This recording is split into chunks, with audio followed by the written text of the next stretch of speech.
Jean Messia et Éric Zemmour ont passé le week-end à Londres pour assister à une manif de plus de 100 000 personnes. Mais c'était quoi le thème de la manif du coup?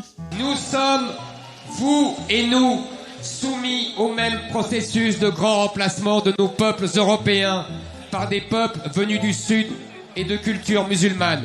Vous et nous sommes colonisés par nos anciennes colonies. Sur X, nombreux sont ceux qui rappellent les origines de Zemmour et Messia, à savoir algériennes et égyptiennes, ce qui est vraiment ironique pour des militants anti-grand remplacement. Cette manifestation, baptisée Unite the Kingdom, était organisée par Tommy Robinson, militant d'extrême droite hyper influent au Royaume-Uni. C'était probablement la plus grande manifestation d'extrême droite jamais organisée dans le pays, selon Joe Mulhall de l'association Hope Not Hate. Du point de vue des manifestants, c'était un rassemblement pour défendre la liberté d'expression de la majorité silencieuse, fière de ses origines et qui en a marre de se faire grand remplacer par une immigration hors de contrôle. Dans son discours, Tommy Robinson a déclaré que si on essaye de les discréditer en les traitant de racistes, islamophobes et autres insultes, ça ne marche plus. Il faut savoir que Robinson est soutenu depuis longtemps par Elon Musk, qui lui a fait l'honneur d'être présent en visio. Musk a même fait une intervention de 15 minutes dans laquelle il a expliqué qu'en tant que personne d'héritage britannique, il est très inquiet pour l'avenir de la nation, que les menaces du moment, c'est les migrants et la gauche, que les Brits ne peuvent pas attendre la prochaine élection et qu'il faut dissoudre le Parlement de toute urgence. Il a fini par dire « soit vous ripostez, soit vous mourrez ».